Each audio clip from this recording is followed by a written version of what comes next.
বিসমিল্লাহির রহমানির রহিম। সম্মানিত বিনিয়োগকারী ভাই বোনেরা, আসসালামু আলাইকুম। শুভ সন্ধ্যা। আজ 23শে জুন, রোজ সোমবার। আজকের ইন্ডেক্স পর্যালোচনা এবং আপনাদের অনুরোধের স্টক নিয়ে সংক্ষিপ্ত পরিসরে আলোচনা করার জন্য হাজির হয়েছে। আশা করি আপনারা সকলেই শারীরিকভাবে সুস্থ আছেন এবং ভালো আছেন। প্রথমবারের মতো যারা আমার চ্যানেলে নতুন আমাকে শুনছেন, তাদের সবাইকে বিনীতভাবে অনুরোধ করব, অবশ্যই আমার চ্যানেলটি আপনারা সাবস্ক্রাইব করবেন এবং যারা আমাকে নিয়মিত শোনেন তাদেরকে আন্তরিক ধন্যবাদ এবং কৃতজ্ঞতা প্রকাশ করছি। একই সঙ্গে আপনাদের যদি কোনো অনুরোধের স্টক থাকে সেটি অবশ্যই আপনারা কমেন্টস করে আমাকে জানাবেন। আজকে মার্কেটের পজিটিভ মুভমেন্ট যেটি আপনারা দেখতে পাচ্ছেন, 17.43 মার্কেট পজিটিভভাবে শেষ হয়েছে 4,695 পয়েন্টে। মার্কেটের টার্নওভার গত দিনের তুলনায় 5 কোটি টাকা বেশি হয়েছে। 271 কোটি টাকা গত দিনের লেনদেন ছিল, আজকে সেটি হয়েছে 276 কোটি টাকা। আজকে আপট্রেন্ড স্টকের সংখ্যা স্বাভাবিকভাবেই বাড়বে, কারণ মার্কেটের যেহেতু আজকে পজিটিভ ধারাই ছিল, সেহেতু মার্কেটে স্বাভাবিকভাবেই স্টক আপট্রেন্ডে রয়েছে 218টি, ডাউন ট্রেন্ডে 105টি এবং আনচেঞ্জ অবস্থাতে ছিল 77টি। আমরা যারা বাজারে নিয়ে সবসময় রিসার্চ করি বা অ্যানালাইসিস করি, আমার গ্রুপ মেম্বার যারা রয়েছেন আমার গ্রুপের, আমি বারবার একটি কথা আপনাদেরকে বলি, আপনারা একটু কাইন্ডলি আমার 2-3 দিন আগের যদি ভিডিওগুলো দেখেন, তাহলে আপনারা দেখতে পারবেন রহিমা ফুড, এই স্টকটি নিয়ে আমি কথা বলেছিলাম এবং ওপেন আইটেম ছিল। এরপরে আমরা দেশ গার্মেন্টস নিয়ে তো কথা বলেই যাচ্ছি অহরহ। আইবিপি কথা বলেছি, আজকে হল্টেড। সেন্ট্রাল ইন্স্যুরেন্স, এটা তো আপনাদেরই ছিল, আপনারাই দিয়েছিলেন, আমার গ্রুপ মেম্বাররাই দিয়েছিল, তারা জানতে চেয়েছিল স্টকগুলোর কি অবস্থা। লভেলোর কথা বলতে পারি, বেশ কিছু স্টক। এই যে রহিম টেক্সট, আপনারা আমার চ্যানেলের যদি একটু ঘুরে দেখেন তাহলে অবশ্যই দেখতে পারবেন যে আসলে মিডল্যান্ড ব্যাংক আমরা আলোচনা করেছি কিনা। এইখানে যে আমি যে স্টকগুলো আলোচনা করেছি সেই স্টকগুলোর পারফরমেন্স একই কথায় অসাধারণ, এতে কোনো সন্দেহের অবকাশ নেই। বাট এইখানে আমার কোনো কৃতিত্ব নেই, সব কৃতিত্ব আমার গ্রুপ মেম্বাররা এবং আপনারা যারা আমার কাছে বিভিন্ন স্টক সম্পর্কে জানতে চান, আমি তাদেরকে কৃতজ্ঞতাটা দিতে চাই। আমি বারবারই বলি যে আমি সবসময় অনুরোধের স্টক নিয়ে কথা বলি, সুতরাং আপনারা যত বেশি কমেন্টস করবেন, আপনারা যত বেশি জানতে চাইবেন, আমি ঠিক ততটাই আপনাদেরকে জানানোর চেষ্টা করব। আমি শুধু আমার হোয়াটসঅ্যাপ গ্রুপ বলি, কমেন্ট সেকশন বলি, এটা নিয়ে কিন্তু আলোচনা করি না। আমার ব্যক্তিগতভাবে অনেকেই প্রায় মানে এটা বলার দরকার নেই, অনেক ভাই এবং বিনিয়োগকারী বোনেরা রয়েছেন যারা আমাকে হোয়াটসঅ্যাপে নক করেন, আমার কাছ থেকে জানতে চান, আমি তাদেরকে অনুরোধের স্টক নিয়ে কিন্তু কথা বলি। তো এটা আপনারা হয়তো নিজেরাও রিয়ালাইজ করতে পারেন, যার কারণে হয়তো আপনারা বলতে জানেন বা বলার সুযোগ করে দেন আমাকে যে ভাই এই স্টকগুলো নিয়ে একটু কথা বলেন বা কি অবস্থাতে আছে। হয়তো আপনারা আমার গ্রুপ মেম্বার আজকে যারা রয়েছেন গ্রুপে যখন রাত্রে আবার কথা হবে ভিডিও আপলোডের পরে, আমি বলবো আমার আজকে আলোচনা যারা শুনবেন, যারা এই, বিশেষ করে আহ, এই আপনারা যে স্টকগুলো আজকে বাই করার ছিল, হয়তো বাই করে আমার কাছে জানতে চেয়েছেন যে স্টকগুলোর প্রাইস অ্যাকশন দিতে, রহিমা ফুডের কথা, আইবিপি, দেশ গার্মেন্টস এর, এটা আমি অনেক আগে আমাদের খেলা হয়ে গিয়েছে। দেশ গার্মেন্টস অনেক আগেই কথা বলেছি, দেশ গার্মেন্টস ভালো করছে কন্টিনিউ। রহিম টেক্সট, তো লভেলো, এই স্টকগুলো নিয়ে আমি খুব বেশি কথা বলেছি, স্টকগুলো খুবই ভালো করেছে। তো আপনাদের অবশ্যই উচিত আমাকে অন্তত একটা থ্যাংক ইউ জানানো। আর যেহেতু এটা একটা সেক্টর, এইখানে অন্য কোনো দর্শক এই আলোচনাগুলো শোনে না, সুতরাং আপনাদেরকে বিনীতভাবে অনুরোধ করব, বিশেষভাবে অনুরোধ করবো, অবশ্যই অবশ্যই আমার চ্যানেলটি সাবস্ক্রাইব, আপনার কাছে যদি আমার এই ভিডিওটি যেয়ে থাকে অবশ্যই আমার চ্যানেলটি সাবস্ক্রাইব করবেন, শেয়ার করবেন, কমেন্টস করবেন। কারণ আপনি এখানে যারা গান বাজনা শুনে বা সিনেমা প্রেমী বা যারা কৌতুক প্রেমী, তারা কিন্তু এই চ্যানেলটা দেখবেন। অর্থাৎ আমার একটা নির্দিষ্ট দর্শক রয়েছে যারাই শুধু এই চ্যানেল এই আলোচনাগুলো শোনেন। সুতরাং অবশ্যই যারা নট সাবস্ক্রাইবাররা রয়েছেন, যারা ভিডিওটি শুনবেন, অবশ্যই অবশ্যই আপনারা আমার চ্যানেলটি সাবস্ক্রাইব করে আমার পাশে থাকবেন। টেক্সটাইল সেক্টরে আজকে 30টা আপ ট্রেন্ডে ছিল, ডাউন ট্রেন্ডে 18টি, ইঞ্জিনিয়ারিং সেক্টরে 29টি আপ ট্রেন্ড, ডাউন ট্রেন্ড 5টি, ইকুয়াল 8টি। ইন্স্যুরেন্স সেক্টর আজকে ভালো করেছে, গত দিনের তুলনায় 25টি স্টক আপ ট্রেন্ডে ছিল, ডাউন ট্রেন্ডে 14টি এবং ইকুয়াল 4টি। এবং সর্বশেষ আমরা ফার্মাসিউটিক্যালে দেখতে পাচ্ছি 23টি আপ ট্রেন্ড, ডাউন ট্রেন্ড 8টি। আমরা একটু আপনাদেরকে চার্টে নিয়ে দেয়। চার্টে নিয়ে যাওয়ার পরে আপনাদের অনুরোধের স্টক নিয়ে কথা বলবো। আশা করি সেই সময়টুকু আপনারা অবশ্যই আমার সঙ্গে থাকবেন এবং আজকের এই আলোচনাটি শুনবেন। আচ্ছা, এইখানে আজকে ক্যান্ডেলের যে বিষয়টি আমি গতকালকে বলেছিলাম যে দেখেন ক্যান্ডেলটা গতকালকে একটা বড় ডাউন ট্রেন্ড হয়েছে, তার আগের দিনও একটা ডাউন ট্রেন্ড হয়েছে। তো আমি এই ক্যান্ডেলেই বলেছিলাম যে শুটিং স্টারে বলেছিলাম যে দেখেন এই আজকে যেটি করেছে শুটিং স্টার, এখানে উপরের শ্যাডোটি দেখেন অনেক বড়। এখানে হাইটা আজকে যে হাইটা করেছিল 4705, বাট সেখানে ক্লোজ দিয়েছে কিন্তু অনেক কমে, তাই না?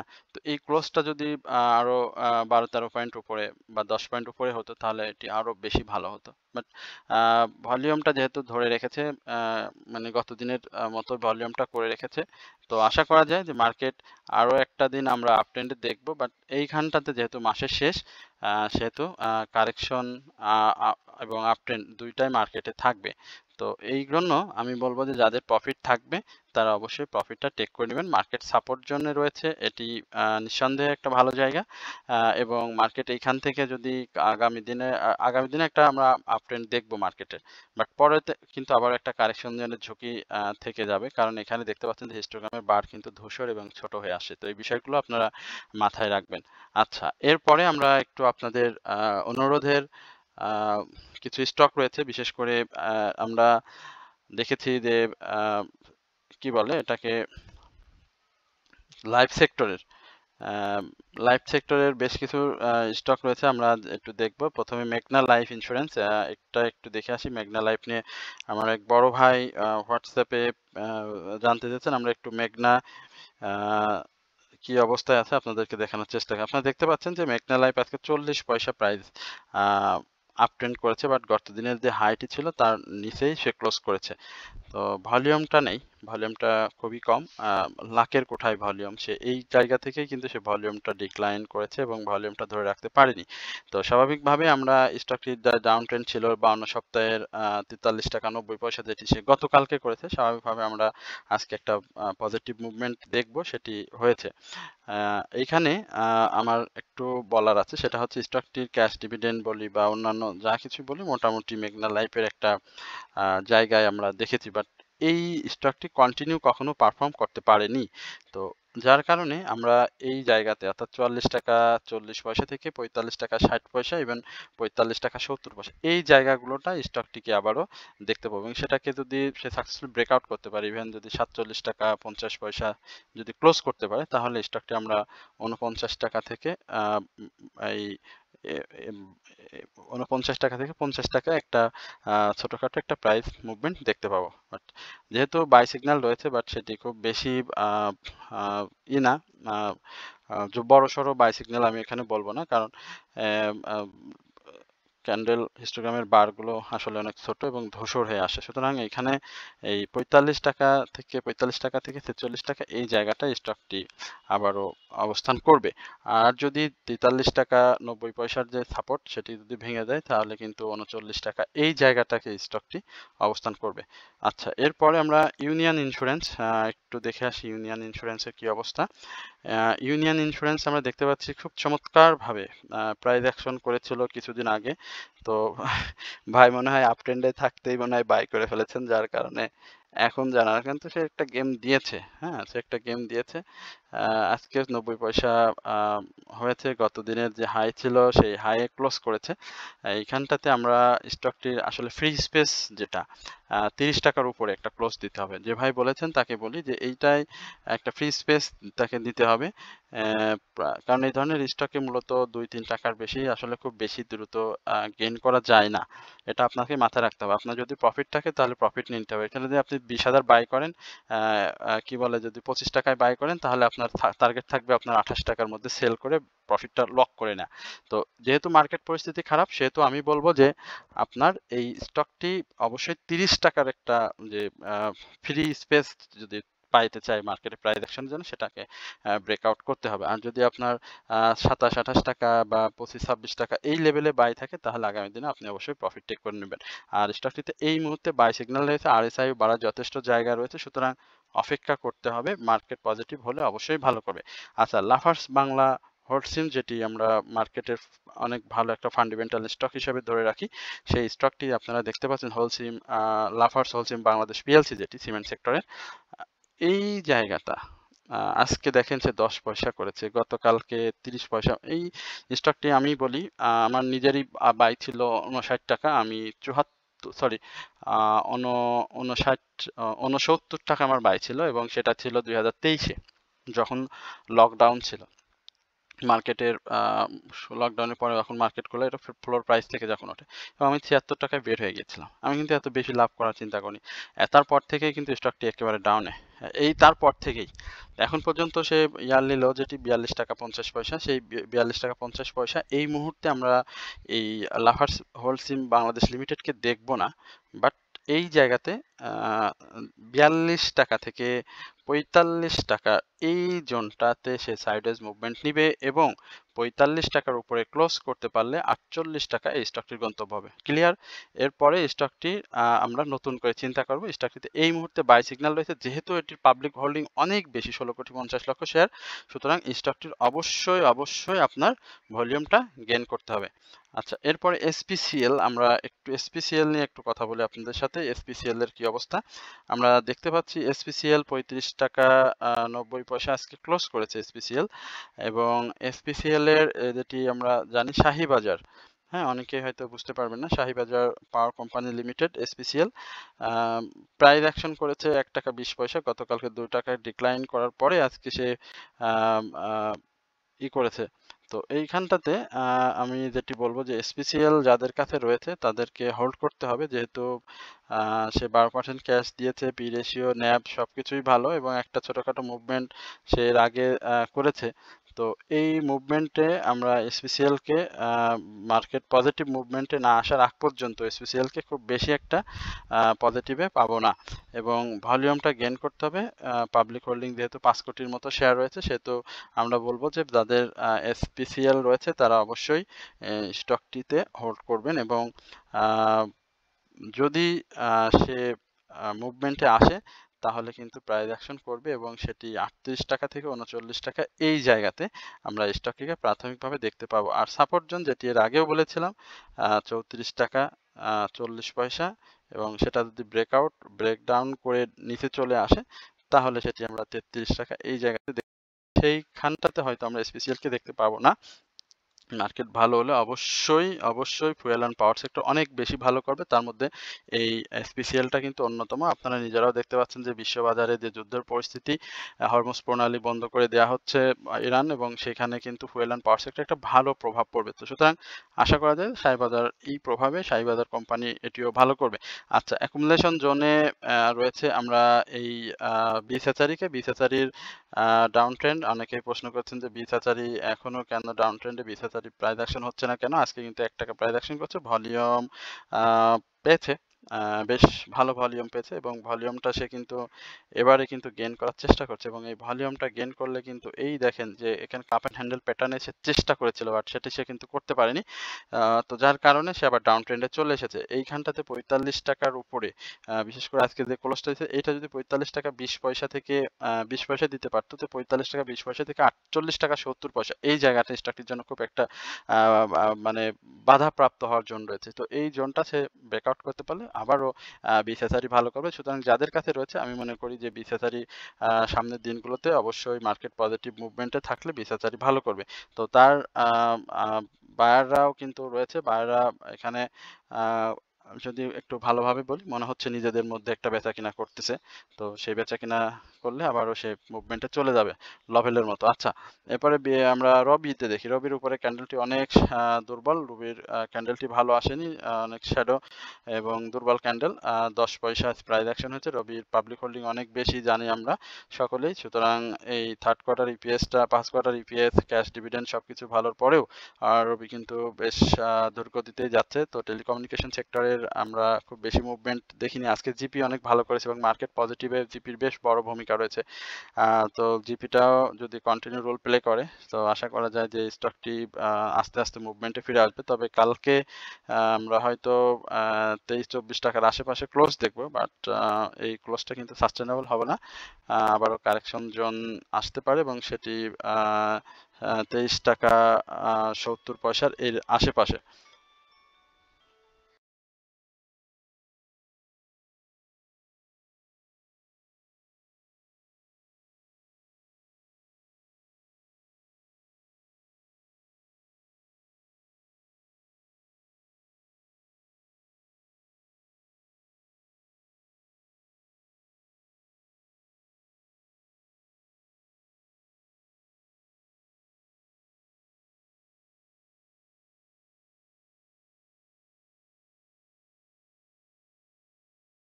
তো এইখানে আমরা যেটি বলছিলাম যে রবির কারেকশন জোনটা থাকবে এবং 23 টাকার আশেপাশে এই জায়গাতে স্টকটি আসবে এবং তারপরে সে আবার মুভমেন্ট করবে। 23 টাকার আশেপাশে বলতে 23 টাকা 50 পয়সা ধরে নিচ্ছি। এর ডাউনে আসার সম্ভাবনা খুবই কম, মার্কেট যদি ভালো থাকে।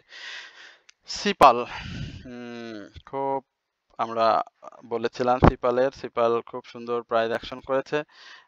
এইখানটাতে আমরা সিপালের বিষয় যেটি আপনাদেরকে বলবো যে অবশ্যই সিপাল আস্তে আস্তে তার যে কাঙ্ক্ষিত প্রাইস সেটি সে করে যাচ্ছে এবং মার্কেট পজিটিভ হলেই সিপাল কিন্তু মুভমেন্টে আসছে। তো আমরা বলেছিলাম কিছু স্টকের কথা, যে যে স্টকগুলো আপনার করবে, ক্যাটাগরি চেঞ্জ হবে বা প্রাইস অ্যাকশনে ফিরবে, তার মধ্যে কিন্তু সিপালটা ছিল। তো সিপালটা যাচ্ছে ভালোই, সমস্যা নেই। যাদের আছে অপেক্ষা করেন।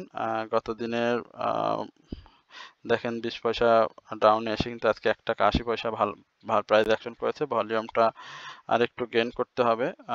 সেই ভলিউমটা বাড়ার সাথে সাথে আমরা সিপালকে প্রাথমিকভাবে আপনাদের যে টার্গেটটি দিয়েছিলাম সেটি আপনারা মাথায় রাখবেন। সেই জায়গাতে কিন্তু সিপাল চলে যাবে এবং এই জায়গাতে এসে যদি সে, আমি বলি জায়গাটা কোথায়, 55 টাকা আশেপাশে, এই 55 টাকার আশেপাশে আসবে এবং এইখান থেকে কিন্তু সে আবার ভলিউম সহ কারেকশন শেষ করে এখান থেকে আবার সে মুভমেন্ট র্যালি শুরু করবে।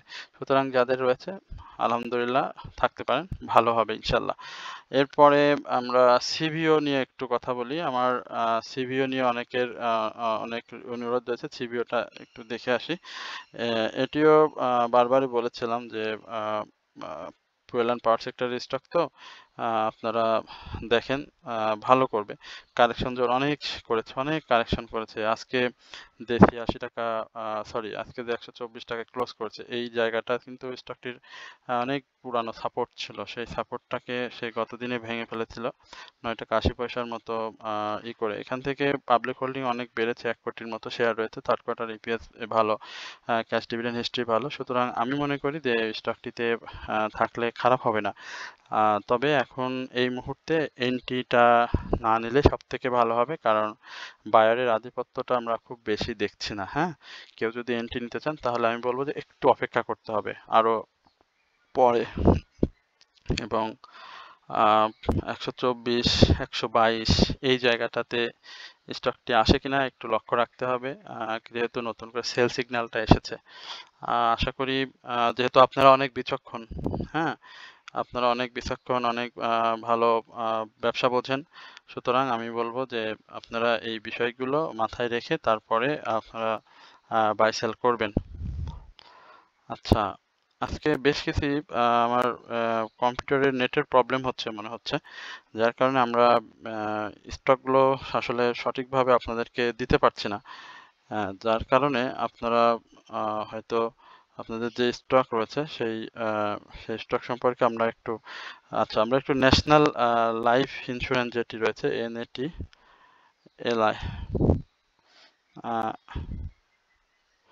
আচ্ছা আজকে নেটে অনেক প্রবলেম করছে, যার কারণে আপনাদের সাথে আসলে ঠিক সেভাবে কথা বলতে পারছি না। আমরা একটু তারপরে, আচ্ছা আলোচনা যেহেতু অনেক দীর্ঘ হয়ে গিয়েছে সেহেতু আপনাদের সাথে আর বেশি কথা না বাড়াই, আপনাদেরকে শুধু একটু অনুরোধ করব অবশ্যই আমার চ্যানেলটি সাবস্ক্রাইব করবেন এবং ন্যাশনাল লাইফ যাদের রয়েছে তাদের জন্য দুঃখ প্রকাশ করছি, কারণ আলোচনাটা করতে পারলাম না। তবে আপনাদের যদি প্রয়োজন হয় তাহলে আমার কাছ থেকে অবশ্যই একটু জেনে নেবেন। তবে ন্যাশনাল লাইফ 85 টাকা থেকে 86 টাকা, হ্যাঁ? এই জায়গাটা একটু ব্রেকআউট করতে হবে যে ভাই বলেছেন, এবং সেখানে ব্রেকআউট করলে আমরা ন্যাশনাল লাইফকে 90 টাকার আশেপাশে দেখতে পারবো। তো এই হচ্ছে মূলত আজকের অনুরোধ এবং আপনাদের সাথে মার্কেট নিয়ে সার্বিক বিষয়ে কথা। আশা করি আপনারা সকলে ধৈর্য সহকারে আজকের আলোচনাটি শুনেছেন। তো সকলে ভালো থাকবেন, সুস্থ থাকবেন এই প্রত্যাশায় আজকের আলোচনা এখানে শেষ করছি। আসসালামু আলাইকুম ওয়া রাহমাতুল্লাহি ওয়া বারাকাতুহু।